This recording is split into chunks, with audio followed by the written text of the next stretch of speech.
You're listening to So You Want to Start a Business podcast, and I am your host, Ingrid Thompson. And today I have something completely different for you, a conversation with another author.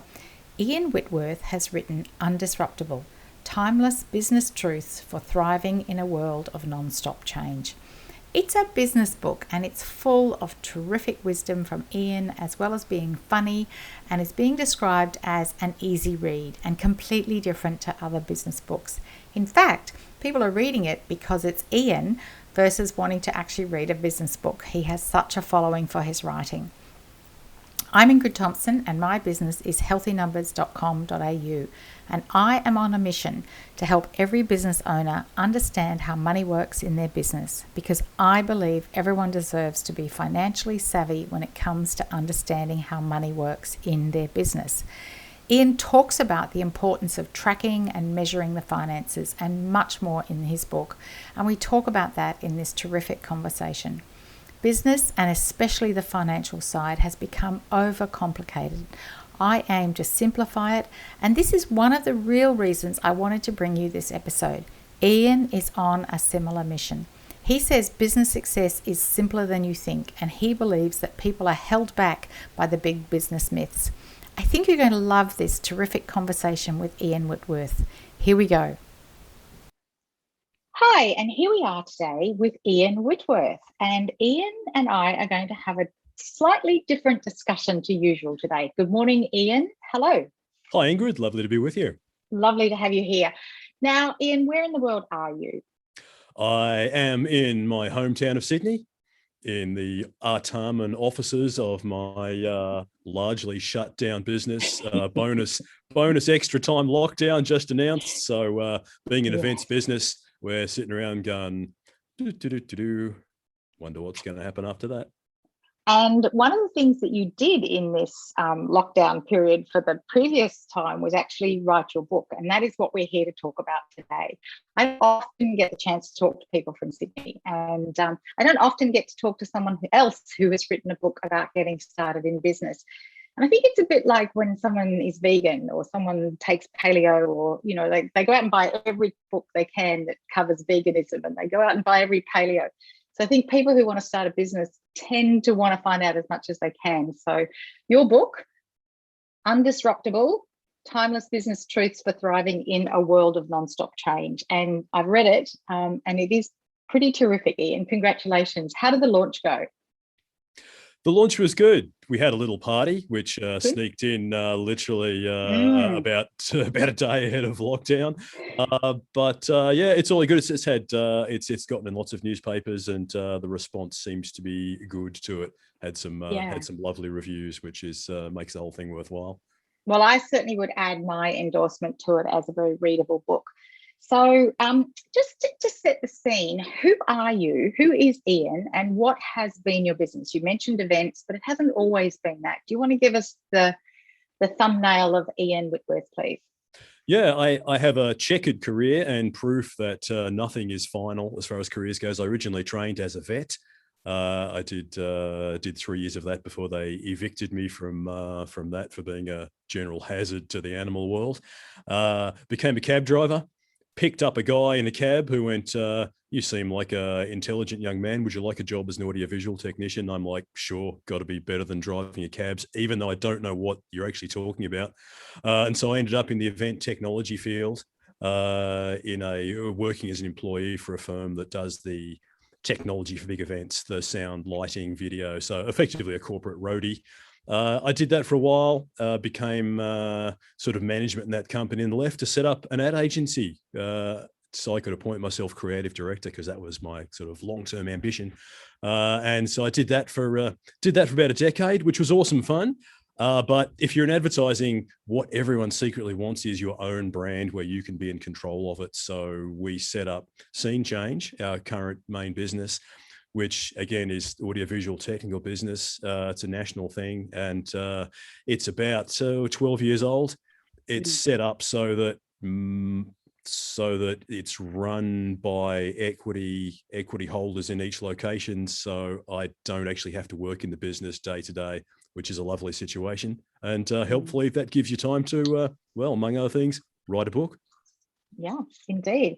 And your story is so deliciously woven through the book. I think that's what, because you're giving examples all the way through of the different experiences you've had in the different stages of being in a business, at startup, and choosing about not having VC funding, all of those kinds of things are sort of woven through the book.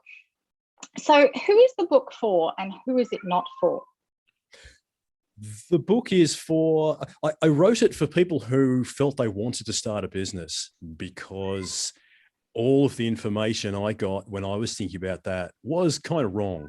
And we can probably come back to some of the reasons why that was wrong later. So I wrote it for people who wanted a hands-on, here's the details guide to how to set up a brand, what sort of marketing to do, the finance side of it, the law side of it, the staffing, CapEx side of it, and all the stuff I've learned. And the best way to learn things, of course, is to make mistakes with your own money. So, and people like to read about your own stupid mistakes. So that's what that was for.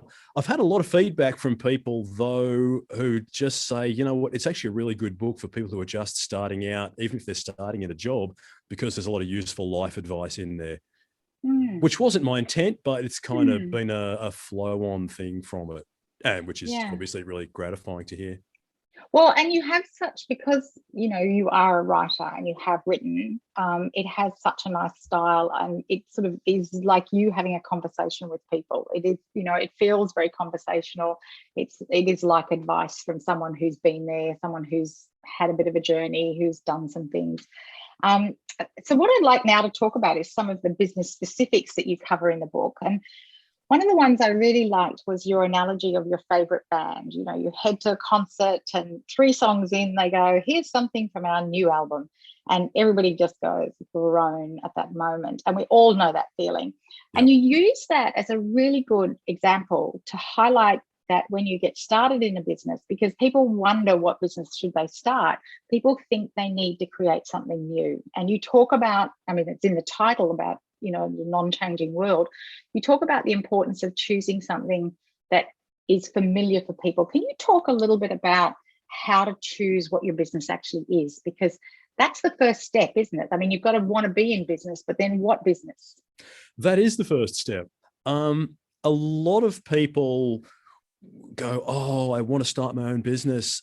And what I want to start that in is something I'm passionate about, is what they say. And that usually relates to one of their hobbies. Here's the problem with that.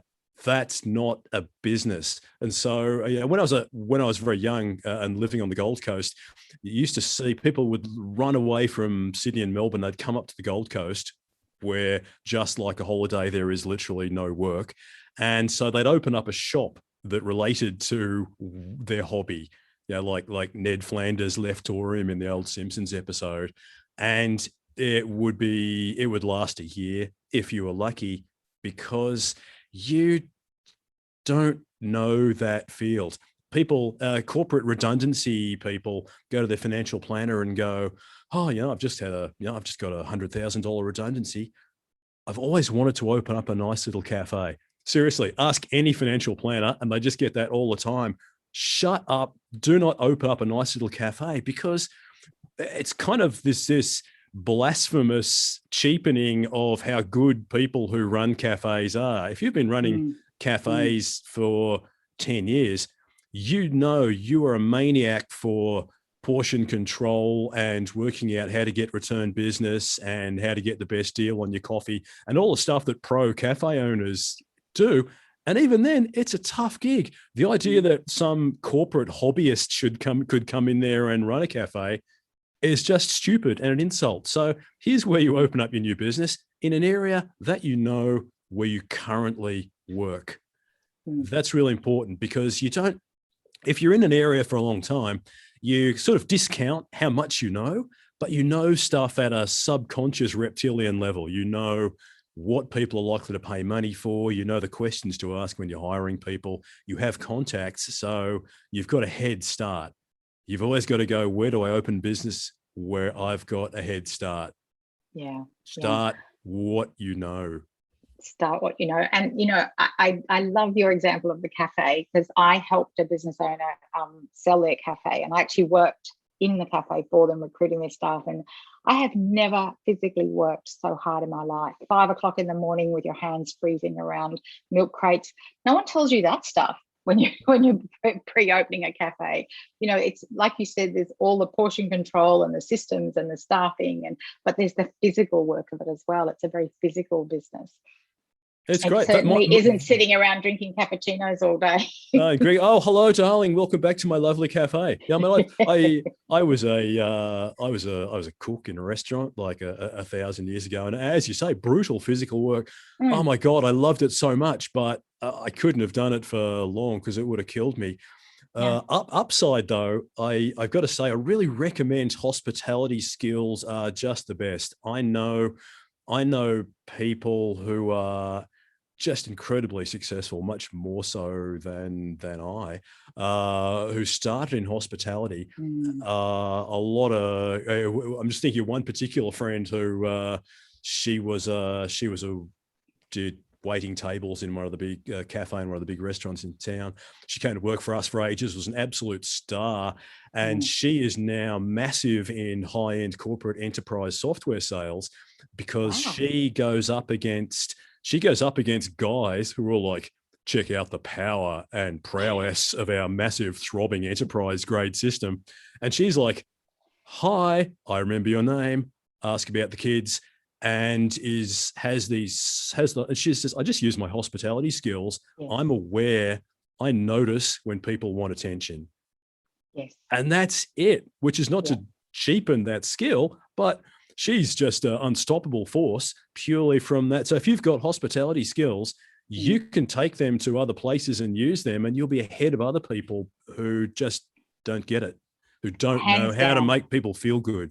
Hands down, Ian, I couldn't agree with you more. That's customer service, hospitality, listening to people, caring about people. And you talk about that throughout the book. It is one of the questions, one of the areas that I wanted to talk to you about. It's about relationships. And we might as well head to that question now. Sure. Is that you talk about how, and you talk about lazy connecting in the, that sort of EDM going out and the automation that people have done with what they call relationship building, whether it's through social media, whether it's through emails, through what they're doing. Talk to us about that skill of the relationship, and then how that sort of really, how do we get the balance right on that today? When you're starting a business and everybody says you've got to automate everything, and yet when you go back to Airbnb's story, they talk about in the early days when they only had this many customers, they were able to talk one-on-one to every customer. Well, as you get a bit bigger, you can't do that. Where does that sit in terms of the relationship? How important is that? And you've touched on that. Do you want to talk a little more about that, please? And because you do talk about that a lot in the book.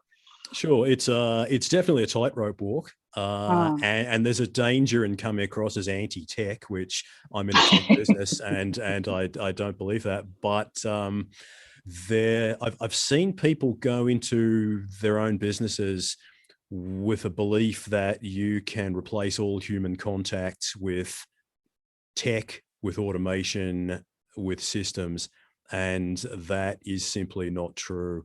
I think sales skills are the most important skill in business.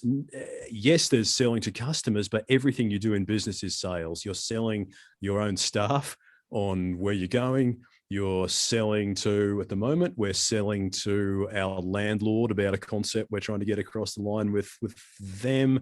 You're selling to the neighbors across the road who are complaining about the noise of vehicles going in and out. So that ability to influence people is incredibly important. So if the art of using tech is to use it where people don't notice to lower your costs, but don't cut back on frontline people for most businesses. The analogy I like to use is never forget hairdresser syndrome.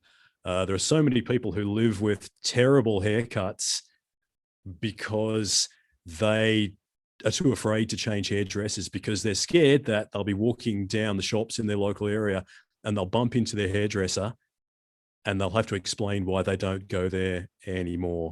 and they fear that confrontation. So hairdressers have that control over people because they're talking to them. So if you replace that frontline contact with automation, congratulations, you are now a vending machine, and the customer will just push a different button if they can get a lower price.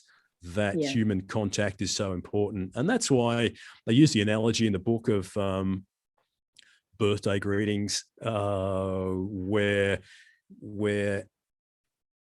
it's important to understand that your relationship is proportional to the effort you put in. It was sort of inspired by Facebook suggesting a birthday greeting to my friend. I'm like, oh, look, it's Rob's birthday. I must remember that. And it came up and said something like, hey, it's Rob's birthday today. Send him good thoughts, which again doesn't sound like it was even written by a human. And you click the button and it sent him a happy birthday, Rob, pre-written message with some animated balloons. And it's like, if my relationship with Rob has come down to once a year clicking one button that sends him the same animated balloons to everyone else, that's not a relationship. No. I don't even know what that is. So I rang him up and said, I had a good chat about what a stupid thing that was. And we resolved to get a drink, and laughs were had. And that's what relationships are. So likewise in the sales realm, everyone's like, oh, you can do everything over Zoom. No, you can't. You can do some things over Zoom, but we have businesses in every state, and my business partner and I go and visit those states every 6 to 8 weeks because people want you to make the effort. They want to see you. They go, oh, it's so great you came over. No one else comes over. And it's like, we love coming over. I mean, we do love it too. Like it's awesome fun. But even if we didn't love it, we'd still do it because it's necessary. You've got to go and see people and talk to them. And I love, just picking up on that, in the book you talk about the time you went and only that you were physically there because you wouldn't see it in the Zoom, because like it's the narrowing of what you see is the new desks and the new chairs and the way the money was being spent in an office that was not the way you would have wanted it spent, but because you hadn't been there, you didn't know. And that's another part of, when we talk about managing expenses, is how, like, by being there, by seeing what's going on. And people will tell you things. I remember in the 90s, I was still in the corporate world, and there was a concept called managing by walking around. I don't know if you ever heard of that concept. I remember that from business school. Yeah, and that was in the 90s. So all the managers were out. They were all told one day a month or one day a quarter, or they had to walk around and go and see things. But 10,000 steps of management a day. That's what I say. And so, it was that idea that you did need to get out and about, because a lot of managers sat in their corner offices and they didn't really know what was going on the ground. Can we talk a little bit about sales? Because I personally didn't have a sales background before I started my business. So that has been one of the most huge challenges for me, is to learn how to sell. I'm extremely good at relationships, extremely good at remembering details about people and, listening and understanding. But the actual selling is another art and skill altogether. How do people get that? Because if you can't sell, there's no sales, there's no cash, where do people get that if they're thinking about starting a business and they haven't had that sort of experience in their careers? It's an interesting mental barrier, isn't it? The old sales. And I'm an introvert. I'm not a born hustler or any kind of hustler, but the miracle of recent times is that Wolf of Wall Street hustle bro approach has kind of not as effective as it was. It's you have to like people. I like people and I'm interested in them. And the best way to sell is just to talk to people like a normal human and be interested in their business. Most salespeople go out and talk like the story I alluded to before. They go out and talk about their product and how awesome it is. Nobody wants to hear that. There's plenty of products. It's not interesting. But if you can talk to people about their businesses they love talking about it. They want to Mm. tell you what works, what doesn't, the problems they're having, where they want to go, and all their hopes and dreams about their product. And that works really well because you suddenly learn heaps about them, but the very act of listening to them makes them feel, makes you learn a lot and they feel good. And if Yeah. they feel good, they will buy from you if they Yeah. like you. So it's a matter of maintaining that ongoing human communication with clients. And again, you know, I'm mainly from the B2B world, so it's easier Mm. there than with consumer products. Obviously, you can't Mm. call up every breakfast cereal owner, eater in the country and talk to them.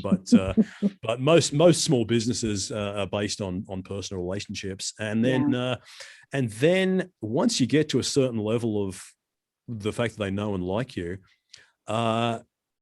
you just get around that. Yeah, there's that awkward sales call where you're and you go, "Hey Ingrid, how you doing? How's the family? Been anywhere interesting lately? How's the cat? Anyway," and there's this grinding of gears. "Anyway, I was just wondering if you might be interested in our new range of hose nozzles that we've released in a range of colors." And you're like, "Oh, this conversation took a sudden turn for the uncomfortable." So a better way to do that, which my business partner Vicken uses, and it's really effective, is he rings up and he goes, "Hey, how are you? Hey, it's Vic. This is a shameless sales call. We really need some work. Have you got any?" And they're like, thank God you're just saying it up front. People accept that you need to do sales rather than just doing that clunky pretend to be interested. Because that's the thing. If you are interested in people, you can have the conversation if there's no sales pitch at the end. But if there is a sales pitch at the end, your interest in them feels artificial, if that makes sense. It certainly does. So if you just go, "Look, got any work for us?" They're like, "Sure," or "No, I don't, No, but call us now." in 6 weeks." And they're Yeah. like, "Thanks." And so I think that just direct, shameless, just say, "This is a shameless sales call." Yeah. Got anything It's for so us? interesting you say that, Ian, because, you know, is Vic in the same generation as you? Is he of the same? He is, yes. Yeah. So I was having a conversation with someone a couple of months ago, and we were talking about the whole webinar, you know, how there's, you know, if you've been in LinkedIn or if you're on Facebook, people run webinars and then it's value, value, value. And then at the end, there's a sales pitch. And we were saying how in the old days, people used to just come to a room and it was a shameless sales pitch. Like they knew they were coming to be pitched to in a I'm going to explain to you about my product and it's going to be, or my service, and it's going to be a sales pitch. So sort of that, as you say, that cycle has come back round that says, why don't we just be honest about it? And instead of putting a webinar up saying, "I'm going to teach you about blah, blah, blah," well, actually, this is a webinar where it's going to be a sales pitch and you're going to learn this and that as well. So that's really interesting. Yeah.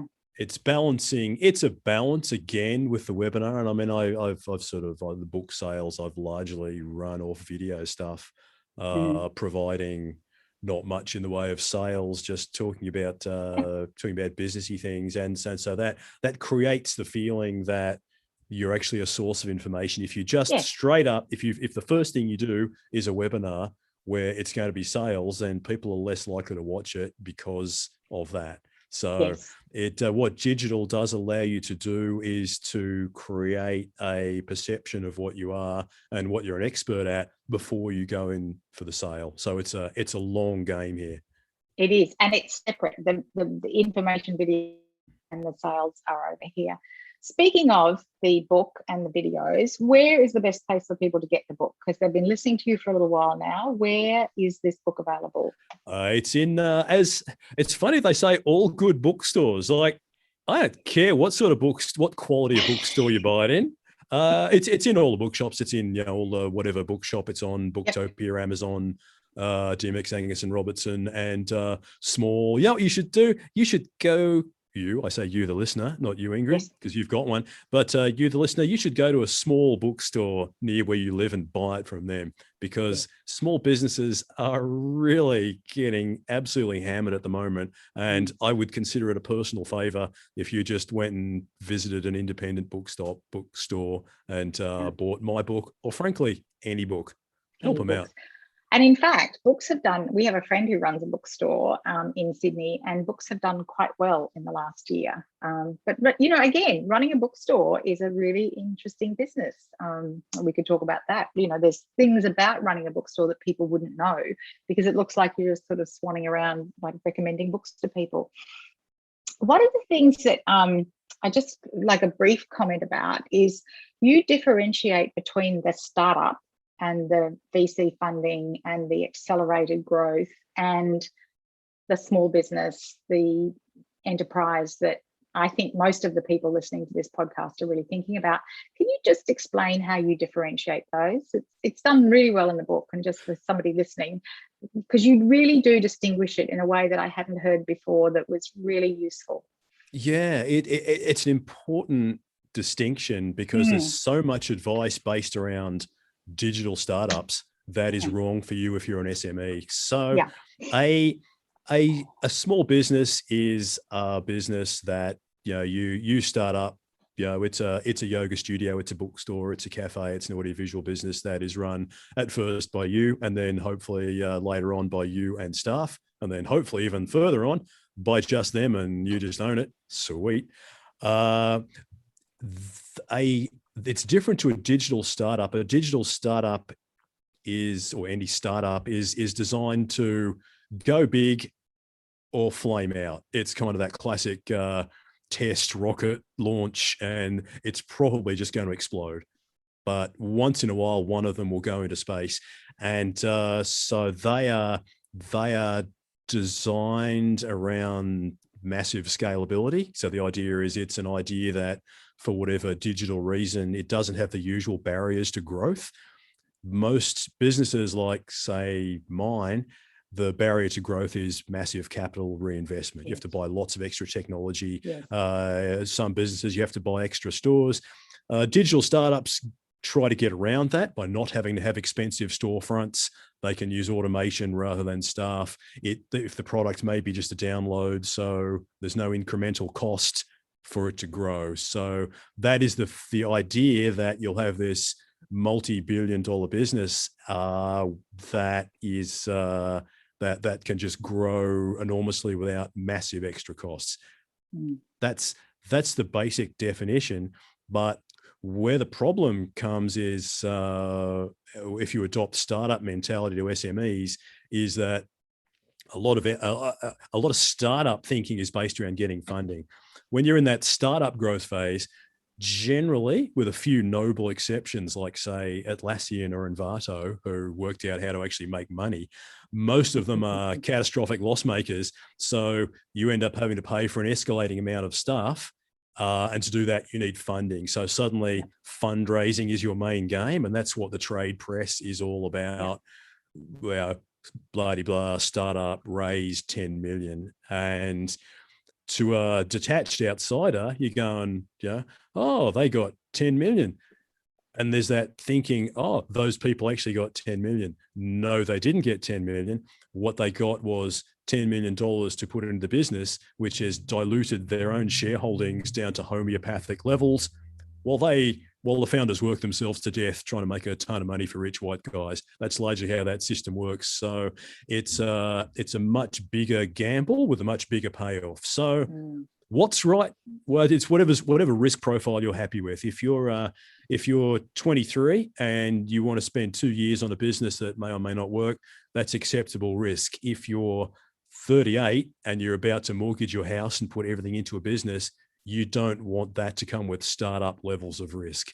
Don't do that. No.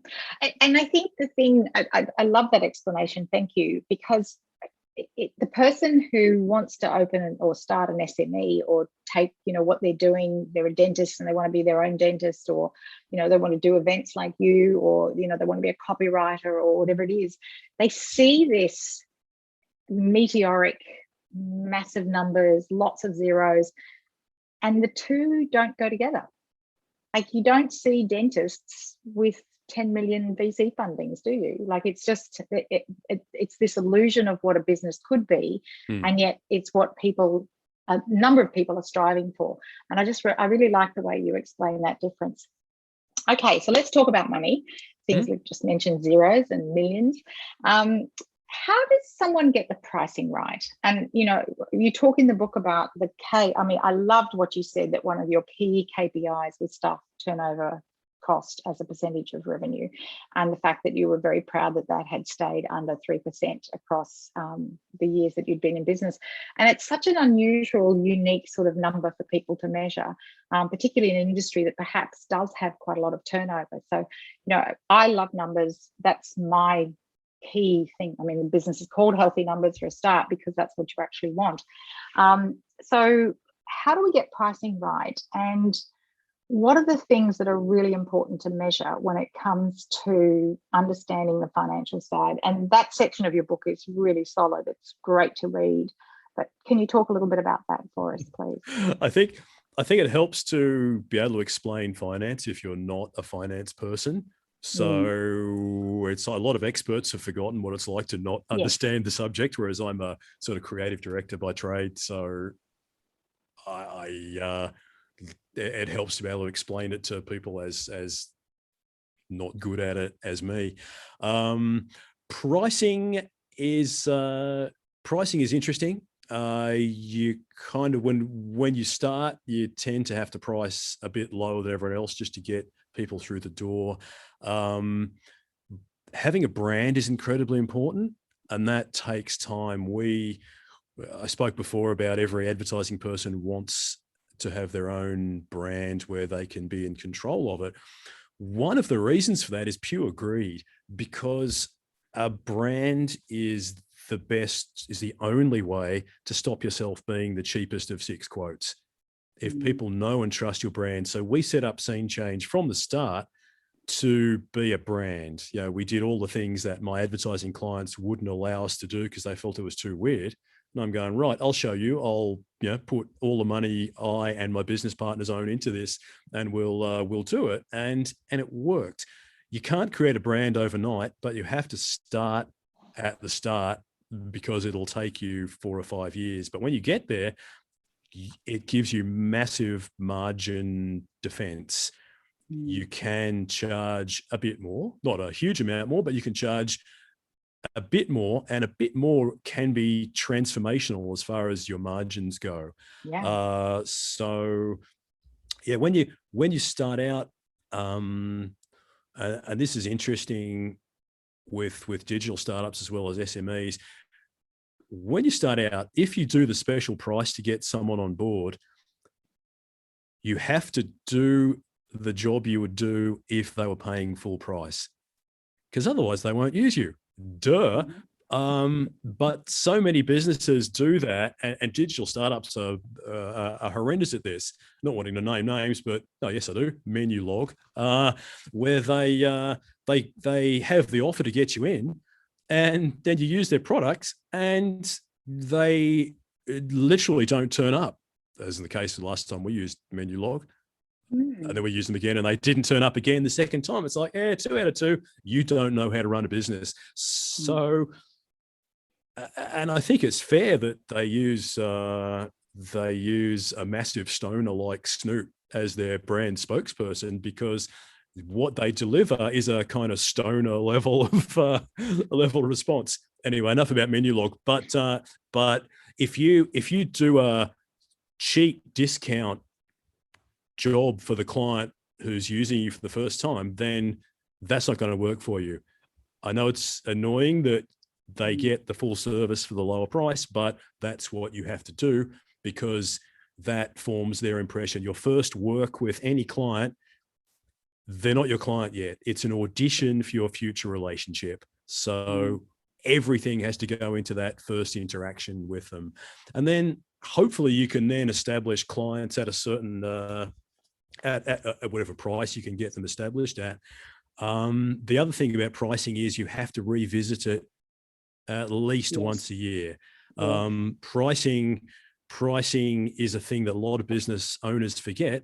But let me tell you, as a business owner, your landlord is not coming to you at the end of the year with a rent reduction. Your staff are not going, can I have a downward pay adjustment this review? That's not happening, is it? Because obviously, so you have to keep your eye on pricing and just tweak it up by the small amounts that aren't going to freak people out, but that are just a realistic reflection of your extra cost of doing business. Otherwise, you're heading for trouble. Yeah, I really love that, because a lot of the clients that I've worked with in allied health and well-being, it's maybe 3 or 4 years since they've actually put their prices up, and then they go, but I can only do $5 or $10. But if they had done those smaller amounts incrementally over the time, the difference is huge over a number of years. So when you talk about expenses, I read somewhere, or somebody told me recently, that Alan Joyce, who is the CEO of Qantas, about half of this audience is in the US, so that's Australia's airline. For the last 12 months, he has personally looked at every single accounts payable. In terms of, apparently, there was a period of time when Qantas was absolutely, because they had to lay off staff, they've had the costs, but Alan Joyce personally has taken an interest in pretty much every single piece of money that goes out of that company. And that's the level of attention to expenses that sometimes we actually need to do. Now, he maybe doesn't sign every single check and he doesn't press the button on every single EFT, but he is apparently monitoring to that level to have to make sure Qantas stays in the realm of being a business that will still be here in the future. And sometimes we have to respect to him for that. I think that's totally one of the glorious things about starting up your own business is you have to do everything. You have to do accounts payable. You have to do shipping and filling out forms for bringing on staff and a whole bunch of stuff which are not your core skills. None of us are good at everything, let's face it, but you've just got to do it all. But the beauty of that is, as the business grows, when you do get to delegate that to a bookkeeper, for example, or you delegate things, the detail of what they're talking about. And that's important, because in the corporate world, most high-level managers literally have no clue about what the actual details of what's going on are. They say helicopter view, which is code for, I don't actually understand what people are doing there. So if you're an Alan Joyce going in there and going, I see that, the average AP is out to, whatever, they go, you know what's going on, do you? And your staff pick up on that. If your staff feel that you understand what they do, they respect that. You can't interfere all the time. Delegation is important, but from time to time, you got to go, I'm not as stupid as I look. I know the micro detail of what's going on here. It's really important.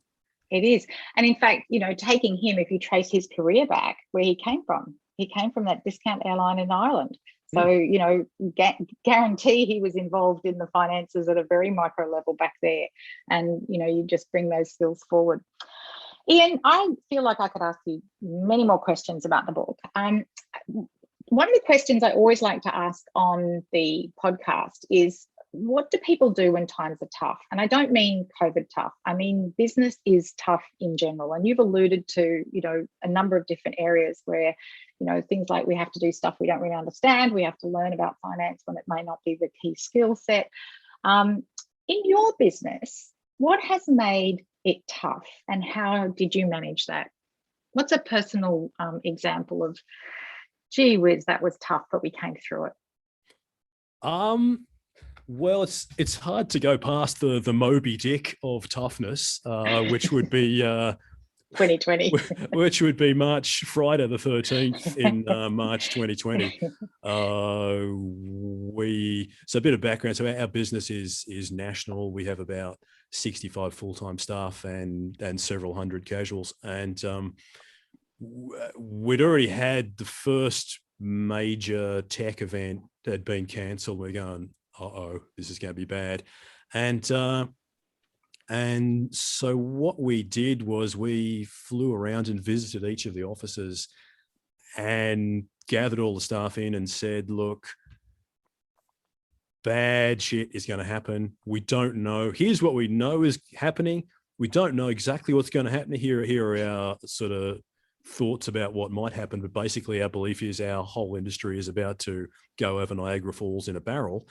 But we value you, because it's taken us 10 years to put together this Avengers style super team bit by bit, and we didn't want to lose any of them. So we've always believed in openness. There's a lot of weird secrecy in management that like only the high priest of management can know how the business is going.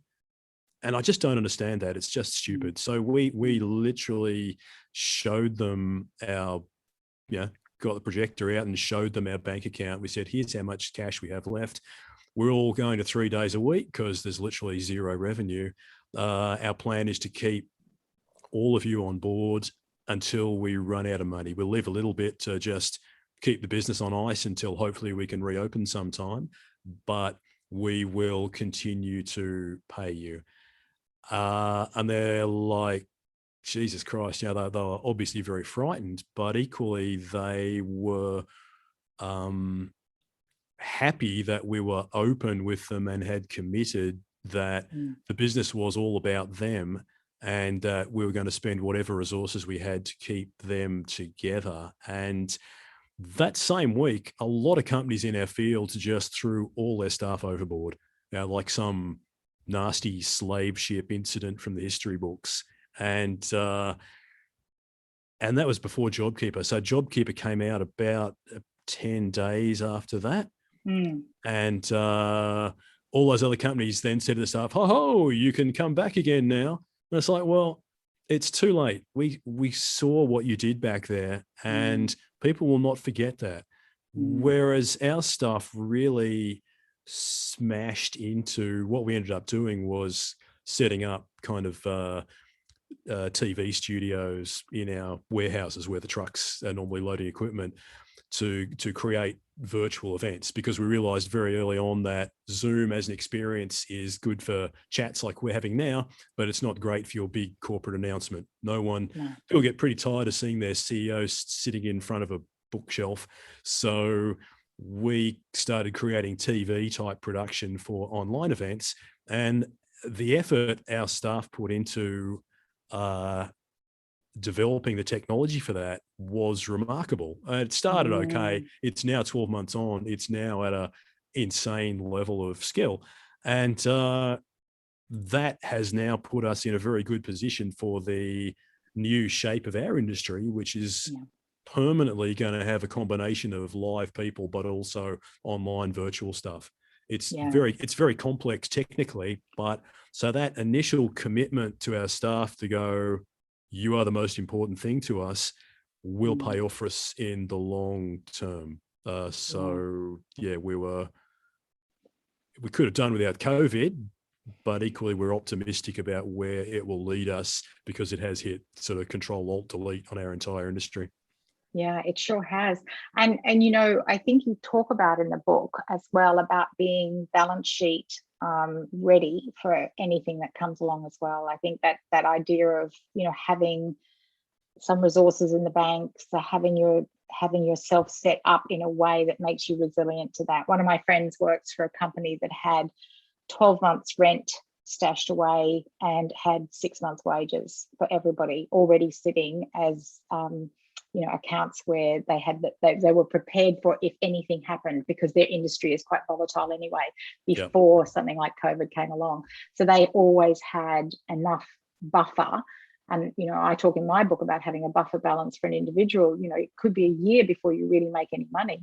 And how do you get yourself ready to have a business so that if you don't get any clients for that first few months, that you're not going, well, now I have to go back and get a job, or, that you end up being so disheartened, because it does take time to get some traction if it's a new business. So, everything happens slower than you think it's going to. So you need reserves. And I got to say, we are incredibly balance sheet conscious. For a while, as I wrote in the book, for a while you're all P&Ls. You're like, oh, P&Ls, yes. Oh, we made money this month. Oh, we didn't make money. Yeah. And so you focus on that, and you sort of neglect frumpy old balance sheet. But balance sheet is super important. I am blessed in that my business partner is Armenian, and I don't know if it's racist to point out that some races are just better at stuff, but Armenians are to business what Kenyans are to distance running. They are just tremendous at it and incredibly good at all the details and really good at balance sheet. He all our capex, we don't lease anything because strong balance sheet, and all our capex is bought for cash upfront for a discount. I call it Armenian Express, and well, I swear to God, when in doubt, ask an Armenian about how to run a proper business. But yeah, it's that if you don't understand balance sheets, you got to learn it. It's a bit like health issues. If you neglect, it's one of those things you can neglect for ages and nothing really bad happens. Then when something does happen, it's usually a big problem. Your accountant goes, yeah, there's a really big problem. It's because you haven't been looking at your damn balance sheet. So learn to look at that thing, folks. Yeah, and I love what else you say there. It is important as the business grows to have that, and also to be really mindful of tax and to have your separate accounts set up so that you're actually always tax ready. And tax is a thing. It's part of our community. It's part of what's allowed JobKeeper to happen. It's part of living in a civil society like we do. And you comment on that in the book about just pay your taxes because it means you're making more money. So my accountant told me years ago. Yeah, Ian, as we wrap, be happy you're paying tax. Be happy, indeed. You're making profit, so pay your damn tax. So pay your tax, indeed. So as we wrap this up, anything else you'd like to say about the book that I haven't asked you, about business in general, for the audience? Anything you'd like to leave us with as we bring this to a close? Yeah, I can only recommend the Go Into Business experience. I've tried both, and once you do it, you can never go back. You become unemployable in the sense that you're no longer willing to take directions from people like you're a pupil at school. And the idea of, I've been absolutely unemployable for however long I've had businesses, 20 years, I guess, and the control over your own destiny and ability to set your own agenda is just the absolute best.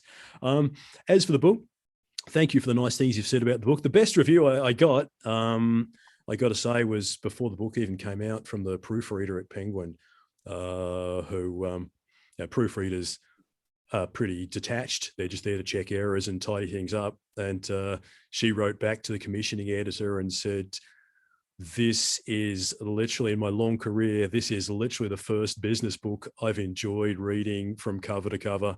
She said, this old socialist was chortling out loud all the way through. So my view is, if I can convert a old socialist proofreader to the joys of business, then if you are interested in business, then you're probably going to enjoy it. You absolutely there. And that said, you actually are very funny. There are some laugh out loud moments in the book. I won't tell you the one I laughed at the loudest. It's called Undisruptable. It's Ian Whitworth, and it's available wherever you buy your books. Ian, thanks so much for your time today. I know this will be a very popular episode. Pleasure chatting to you, Ingrid. There we go. What's your key message from this conversation?